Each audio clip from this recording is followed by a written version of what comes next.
I, 27 female, got married to my ex-husband Zach, 29 male, when I was 20 and he was 22. He was in the Army, and we were young and dumb and in love back then. But we got divorced when I was 24 and he was 26, because he cheated on me with the woman he married soon after, the current widowed wife, Eve. Anyways, I got news of his death 2 months ago, and I didn't think anything of it really. My heart hurt a little bit after everything that happened between us. I think it was from the hurt from his betrayal that came up instead of grief. I got notified last week that I was still his primary on his SGLI, and I was in the will, which absolutely floored me. We never talked after the divorce, and when I found out he cheated on me, I spiraled and destroyed our house and everything we owned together, along with our memories, and went into a deep depression for almost 2 years. The executor of his will or whatever notified me that I have 80% of his SGLI, and that I get his house and basically everything that he owned that isn't co-signed by his wife. The rest of the 20% is split between his wife and family to cover the actual funeral expenses. The executor called me and told me this, but I really don't remember much after. I've been trying to digest everything that's happened, and my body went on autopilot when I started looking at the paperwork. I still don't know what to think, but that's where Eve comes in. 3 days ago, she knocked on my door after dinner. I was flooded with emotions after seeing her again, and she told me she wanted to talk. I didn't let her in, we talked in the hall. She told me that she needed the money more than I did, and that the house Zach owned shouldn't have gone to me, and she's willing to pay half the price for it. She also said that her and Zach were doing IVF to have a baby, and they froze his sperm years ago. She wanted me to give her half of the SLGI for her fertility treatments to keep trying for a baby, and when I told her, I don't know, she went ballistic. She yelled at me and told me I was a W, and that I was still in love with Zach, and I was ruining the chances of giving her one last piece of him. She also called me an a-hole, but that's when I closed the door in front of her as my neighbor started peeping out. My phone has been blasted with rude messages and a few death threats, who I'm assuming are from Eve's friends. I haven't told my family yet, but my boyfriend is aware. He told me I should try and find a halfway point with her, but I don't know. If I did keep everything, it would solve my student debts, and I could put the rest in savings. It would basically solve a lot right now. Would I be the a-hole if I didn't give it up? Not the a-hole. The reason I say that is because at the time of divorce and marriage, as well as mandatory every year, service members have to review their SGLI beneficiaries. If he wanted Eve to acquire the money, then he had many instances to change that. Maybe after everything he put you through, he wanted you to have the money as an ultimate apology. Either way, you'll never know the what-ifs, but we do know the absolutes. He absolutely had multiple chances to change his beneficiaries, and didn't. It sucks that he died without leaving Eve a lot, but he made his choices. Not the a-hole. Eve was your ex's willing side piece, and she has the nerve to ask you for the money? This is karma coming to bite her in the butt. If your ex truly wanted to take care of Eve, he would have taken the time to update his SGLI and make her the primary. After you meet with the executor, block contact. You owe her nothing. Not the a-hole. It's possible he felt guilty for cheating, and this is his attempt at ultimate compensation. Or he just felt you needed more. Either way, you're still his primary, and you're where the money is meant to go. You're not an a-hole for respecting his final wishes, and more importantly, considering how she wants to spend those benefits on creating a child that will by default be missing one of their parents. I'm not sure you'd be doing anyone a favor giving her share anyway. Go forth, enjoy this windfall, and take a little solace in it if you can. So, my parents divorced when I, 21 male, was young because my dad had been cheating on my mom for their whole relationship. He's a pilot, so it was easy for him to get away with it.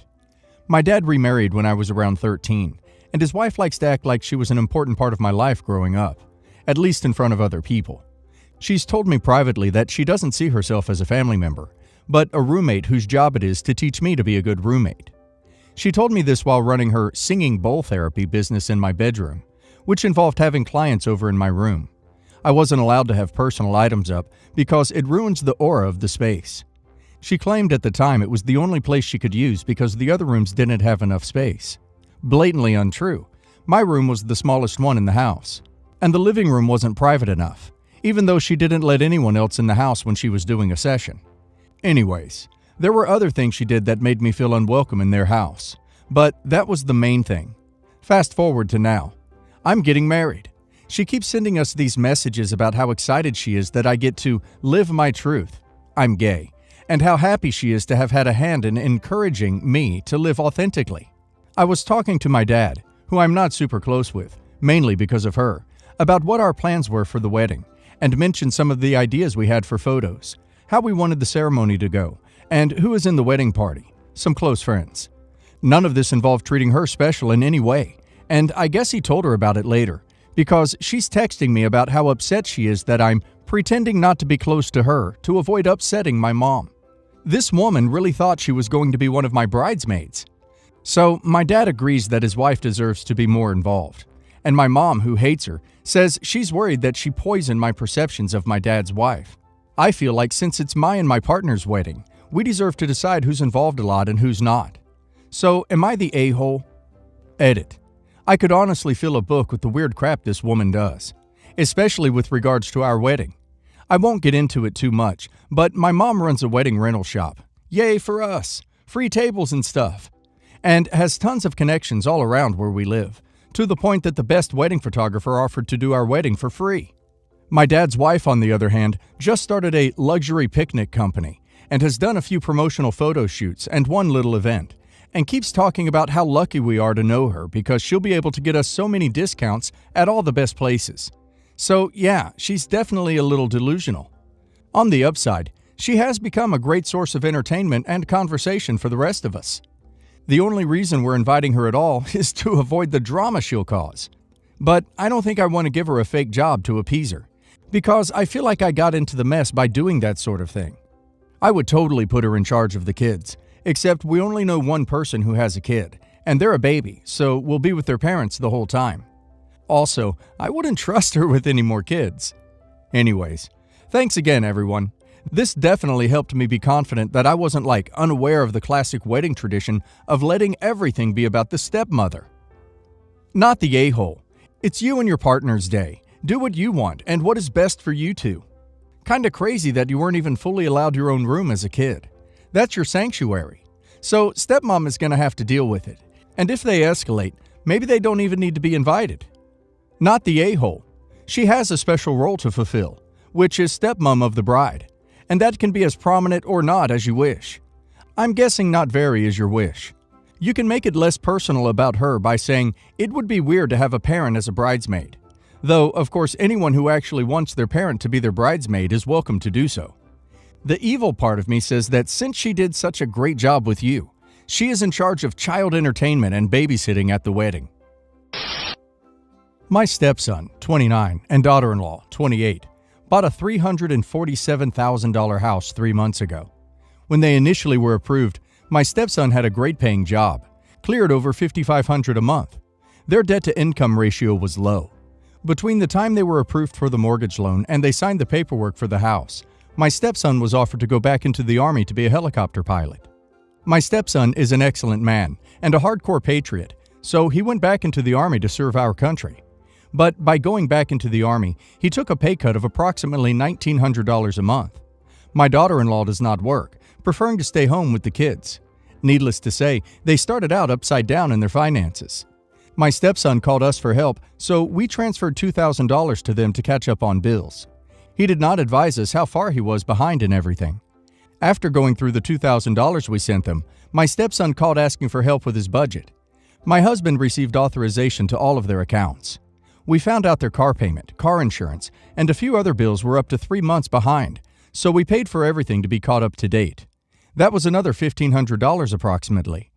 When October 1st came around, they told us they didn't have money for their mortgage, plus the other bills due on the 1st. So we paid the $1,710.46 mortgage. So now they are in debt to us for a bit over $5,500. I have to say, we did this because of our 3 grandbabies. But now I'm at the end of my niceness, after looking at their bank account and seeing them going to McDonald's, another hamburger joint, buying curtains and a new living room suite, and spending $1,000 for 3 weeks of groceries. We offered to go to their house to help out with everything, but we were told we weren't welcome because of our dog. We don't want her there even though she is great with the kids, and she doesn't tear anything up. She is a well-trained dog. I called my daughter-in-law's mother and asked if she takes her Chow and German Shepherd to their house, and she said all the time.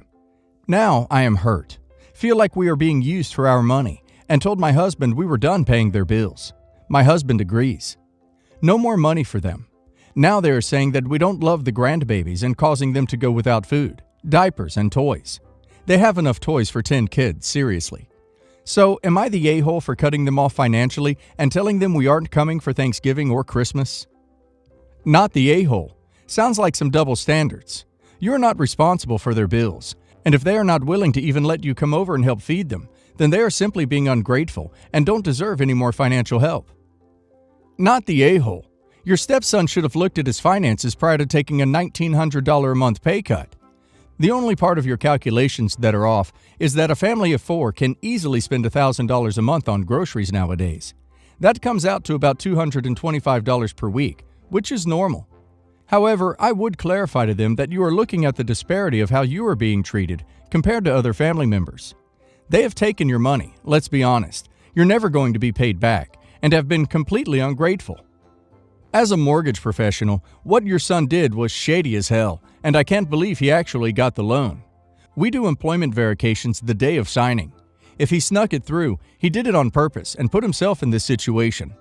I think it's admirable that you helped them out, but helping someone who made their own situation and continues to make it worse by not managing their money is pushing it into enabling. I say not the a-hole because it's not your fault they committed mortgage fraud and landed themselves in a crap situation. My parents are in their 70s, and I, 48 female, am their only child. I live 250 miles away from them. I have 3 kids, 20 female, 18 male, and 15 female. Last week, my mother collapsed, and it turned out she had a bad stroke. She's in critical condition. This was a shock, as she was an extremely healthy person. I went up to my parents' house 4 days ago to help my father sort out medical duties, as well as providing moral support. 2 days ago, my 15-year-old daughter got hit by a car while roller skating. She is in a stable condition, but had a concussion and was in and out of consciousness and has some broken bones. She will fully recover. My husband is away. He's a pilot. And my daughter was in the care of her aunt, his sister, while I was at my parents'. Upon hearing about my daughter's injuries, my husband returned home. My husband doesn't like my parents, but is civil enough, but avoids seeing them. Now my husband and his sisters are hounding me to return home, as my daughter is now asking for me. And they believe it's bad that I am turning my back on my minor daughter. But she has so many other family to help her siblings, her dad, her aunts, while my parents only have me.